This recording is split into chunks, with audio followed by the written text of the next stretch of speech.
A former Indiana University fraternity member was accused of raping two separate women in two very similar instances. However, in the end, he got to plead guilty to a lesser charge and only served 1 day behind bars and got 1 year of probation.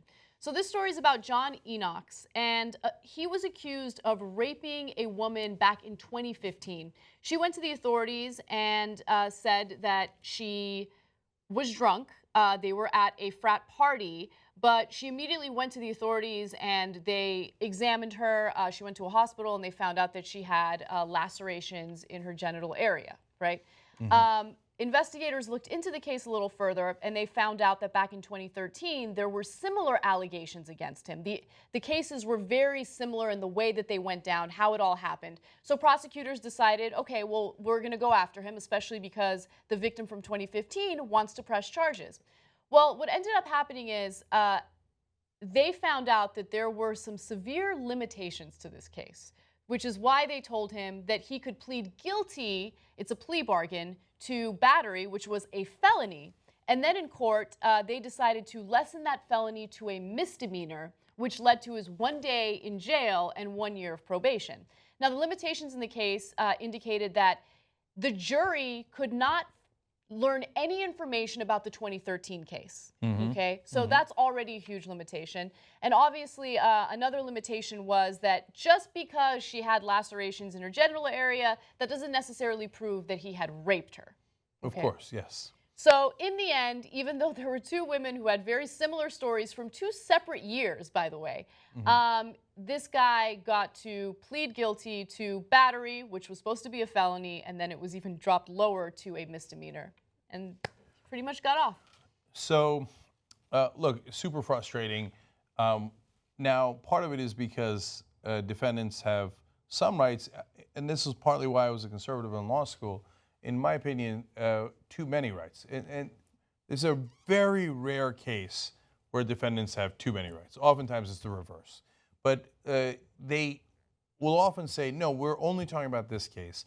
We don't want this case being prejudiced by anything else he might have done in another incident, because you want to be fair to him. But this is the part that drives me crazy. So if he's got a trial by a judge, the judge says, well, I'm smart enough for it not to prejudice me. But the jury's a bunch of idiots, so if we tell them, they'll be prejudiced by it. Well, then don't have the jury try him. Either you trust the jury or you don't trust the jury. Right. So oftentimes they'll keep a lot of evidence away from the jury because they assume that they're stupid, and they'll be prejudiced by, oh my God, then I'm definitely going to find him guilty. And yes, there are certain circumstances where it is admissible because it's part of a pattern. You could argue that this could be part of a pattern and could have been admissible, but they're not clear about that. And if you've got resources, well, then you get a lot of good lawyers and you make these arguments and it makes it harder to convict you. So this is not as clear as some of the other cases, the famous one being the Stanford rape case that we covered recently, the whole country was talking about. Brock Turner. Yeah, but it gives you a sense again of, and look, it's not one of the biggest problems we have in the country that defendants have too many rights. It's a rare case where they do in a situation like this. But, and even in that Stanford rape case, we talked about, hey, if you want to empathize towards some of the younger defendants, he's not that young, by the way, he was 22 or 23 in the Stanford case. Okay, but at least do it to everybody. But instead, we have an unequal system where if you're poor and you don't have those lawyers, you think a young poor kid, black or white, but it happens to minorities disproportionately. But let's say he's a poor kid, in the example I always use, from Logan, West Virginia. I've been there. I mean, at least back when I was there, a lot of people dirt poor. They don't have any lawyers. They don't have any resources. And they're going to go into court there, and the prosecutor's going to be like, out of the goodness of his heart, well, listen, brother, it would be hard to prosecute you because it'd be hard to connect the two cases.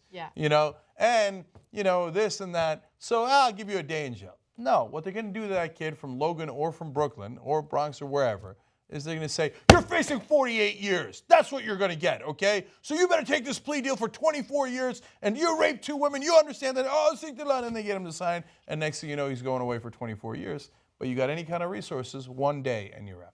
No, it's really interesting how there's a huge difference in how prosecutors deal with certain people from certain backgrounds. Like, let's just keep it real, right? So I think that if this was a poor, disadvantaged individual who came forward, or didn't come forward, but was accused of raping two separate women, one in 2013 and one in 2015. Neither one of them know each other. Neither one of them have, gotten together and gotten their stories straight for the cops. They don't know each other, but they experienced the same thing with this guy, right?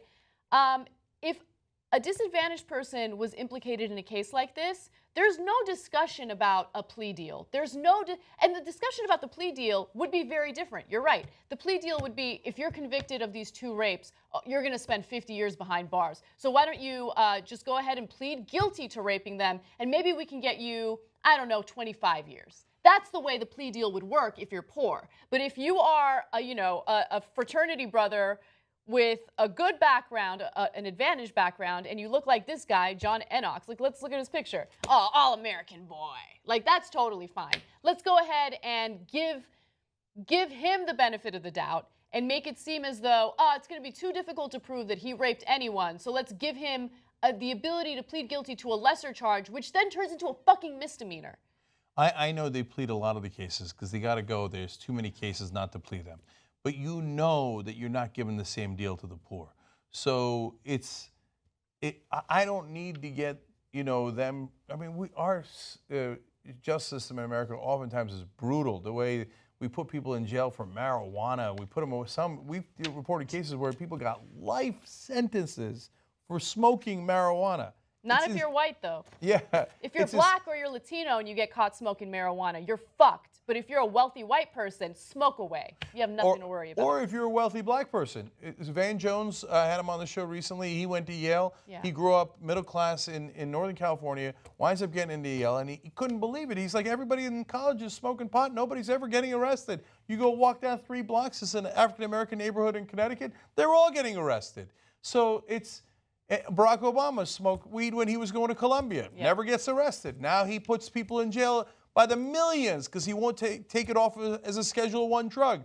And so I'm not hating on you for showing empathy to defendants. I just wish you'd also show it to poor defendants. Yes. But we never get that empathy. Instead, we get a brutal system for one and an incredibly lax system for the other.